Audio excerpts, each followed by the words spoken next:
leitores, tudo bem com vocês? Eu espero que sim, porque hoje eu vim aqui contar sobre tudo aquilo que eu li no mês de abril.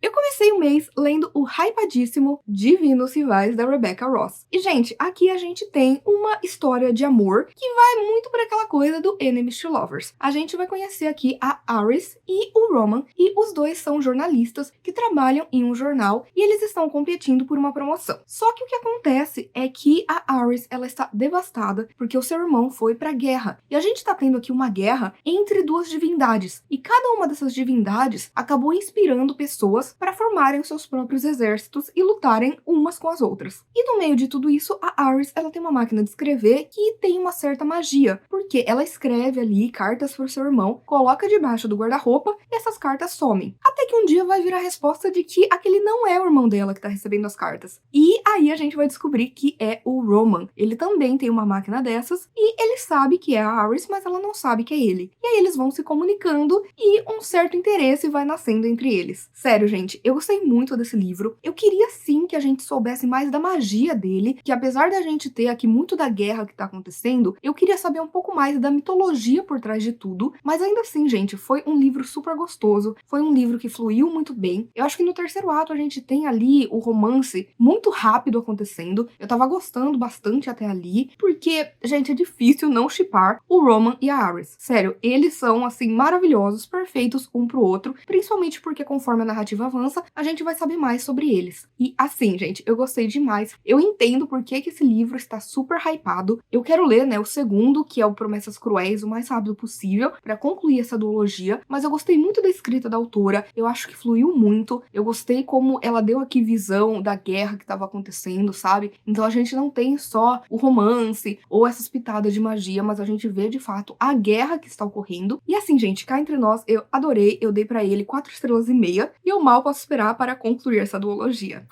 Para o projeto Um Ano, um Mangá, eu li aí os volumes 7 e 8 de Fullmetal Alchemist. E, gente, eu tô gostando muito dessa história, onde a gente tem esses dois irmãos, que é o Alphonse e o Edward Eric, e eles são alquimistas. E a vida deles mudou para sempre quando, mais jovens, eles tentaram fazer aí um ritual para trazer sua mãe de volta à vida. Só que deu muito errado, e o Alphonse perdeu seu corpo, a sua alma agora está em uma armadura autômata, e o Edward acabou perdendo ali um braço e uma perna, e ele também usa autômatos ali nessas peças de metal e por isso ele é conhecido como o Fullmetal Alchemist. E na verdade os dois fazem parte ali do exército que tá utilizando do poder deles e eles também de certa forma estão usando o exército para conseguir informações porque eles querem chegar até a Pedra Filosofal, que eles acreditam que é a única coisa capaz de restaurar os seus corpos. Eu posso dizer que a história tá muito interessante até o momento. Eu gosto muito do que a mangaka tá fazendo aqui, porque eu sinto que ela começou essa história já sabendo o que ela quer passar. Então a gente tem ali muito desenvolvimento dos protagonistas, a gente vê o relacionamento entre eles, como eles são completamente diferentes, mas eles se complementam, e aí a gente tem uma história aqui que vai misturar, né, drama, ação, um certo terror, com uma comédia muito leve, muito gostosa. E também a gente tem ali um dinamismo muito grande, cada capítulo é um momento novo na vida desses irmãos, tudo vai avançando muito rápido, então eu tô gostando bastante disso, eu gosto do traço dela, eu gosto demais aqui, principalmente até nas cenas de ação, como a gente consegue visualizar exatamente o que tá acontecendo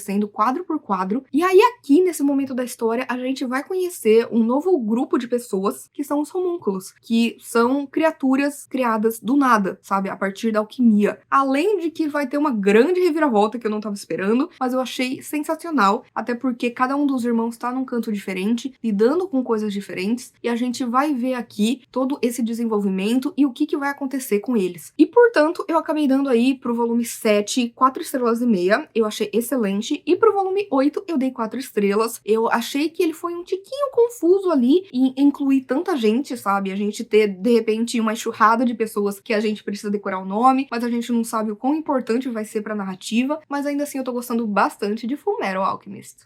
Em Então, eu li um livro que está na minha lista de 12 livros para 2024. Se você ainda não assistiu esse vídeo, vou deixar aqui no box de descrição para você conferir, que foi Capitães da Areia, do Jorge Amado. Gente, tá aí um livro que eu ouvi falar a minha vida inteira. Não é um livro que na época foi pedido para os exames de faculdade, então eu nunca li e finalmente veio aí, e veio muito, gente. Porque aqui a gente vai conhecer um grupo de garotos na Bahia que é conhecido como Capitães da Areia. Eles são ali garotos de rua, né, garotos órfãos, que vivem em um trapiche, e eles precisam recorrer ao crime para sobreviver. E é muito interessante a gente ver aqui o desenvolvimento dessa história, o relacionamento entre eles, como cada um dos personagens aqui tem a sua própria característica, como cada um tem sua própria personalidade, e é interessante a gente ver como cada um também tem seus próprios objetivos, tem suas aspirações na vida, e aqui, logicamente, a gente tem como protagonista o Pedro Bala, que é o líder desse grupo, e uma coisa que eu gostei muito foi ver aqui, de fato, como a gente tem uma releitura quase, né, dos Meninos Perdidos, do J.M. Barrie, né, da história do Peter Pan, onde a gente tem esses garotos que não querem crescer, e aqui, na verdade, a gente tem essas crianças que precisam crescer muito mais rápido se elas quiserem sobreviver. E, gente, que escrita incrível! Eu achei que foi uma escrita muito crua, eu achei que é uma história que flui muito, é interessante como a história vai focando em diversos personagens. Eu acho que aqui o próprio Jorge Amado, ele mostra muito da sociedade brasileira, ele mostra muito da marginalização, principalmente de pessoas periféricas. Também aqui a gente tem casos de racismo, a gente tem aqui casos de capacitismo. É muito interessante a gente ver as críticas que ele tá fazendo através de algo que reflete a nossa sociedade. Então, eu acabei gostando bastante. Eu, assim,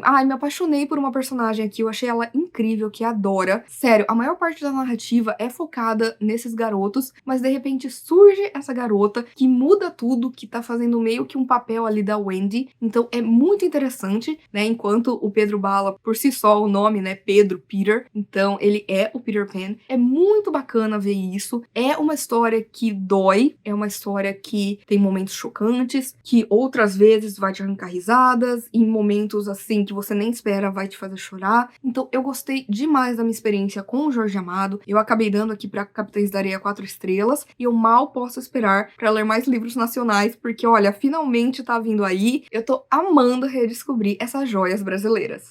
Para o projeto Lendo Christie, eu li Depois do Funeral. Gente, aqui a gente tem uma história muito típica da Agatha, tá? Em que a gente vai conhecer a família Abernathy. O patriarca, né, que é o Richard, ele acaba de morrer, e a gente tá vendo aqui o que aconteceu depois do funeral. Ele havia pedido para um amigo dele, que é advogado, o Sr. Entwistle, que fizesse ali o testamento, e a família acaba se reunindo, né, no casarão, para que o Entwistle consiga ler ali, né, e falar o que ficou para cada um. E até que teve ali uma ótima divisão de bens. Só que, de repente, a irmã do Richard vai perguntar sobre o assassinato dele. E todo mundo vai ficar chocado, porque ele morreu de causas naturais. E aí ela acha que, não, talvez eu esteja confusa, talvez o que ele falou não tenha nada a ver. E eis que aí cada um vai para sua casa, mas o Sr. Entwistle fica com isso na cabeça. E ele decide ir até a moradia da Cora, né, onde ela divide ali um lugar com uma outra mulher, para perguntar exatamente, né, o que ela quis dizer com o assassinato. Eis que aí ele descobre que a própria Cora foi assassinada. E, logicamente, isso significa que ela sabia alguma coisa sobre a morte do Richard e alguém quis calar ela. Então, aqui o advogado vai procurar um antigo colega, que é o detetive belga Hercule Poirot. Olha, o que eu posso dizer? Eu amei essa história. Depois de ler dezenas de livros da Agatha, principalmente com essa premissa tão típica de que a gente tem um casarão com uma família e alguém morre e todo mundo é suspeito e o detetive precisa descobrir quem é, a gente já pega toda a fórmula da Agatha. Então, acaba sendo cada vez menos surpreendente. Mas esse livro, ele me surpreendeu muito, muito, muito, muito. Além de ser uma leitura super gostosa, super fluida, que você acaba entrando na narrativa, que você acaba dando também uma de detetive e tentando descobrir e criando teorias. E assim, gente, sério, eu não tava preparada para a revelação do final. E me chocou muito, me surpreendeu. Eu não tava esperando isso. Foi, de fato, a última coisa que eu esperava. E assim, eu amei esse livro. livro, gente. Olha, eu tô dando muita sorte no projeto Lendo Christie desse ano, mas até agora esse foi o melhor livro que eu li do projeto em 2024. Então, particularmente para Depois do Funeral, eu dei 4 estrelas e meia. Foi maravilhoso. A única coisa que eu não gostei aqui é que tem umas pitadas de gordofobia que me pegou, sabe? Que eu não curti, que logicamente me incomodou. Fora isso, eu achei que foi um livro sensacional, é muito surpreendente, é muito gostoso. Então aí, pra quem quiser ler um bom livro de Agatha Christie, Depois do Funeral.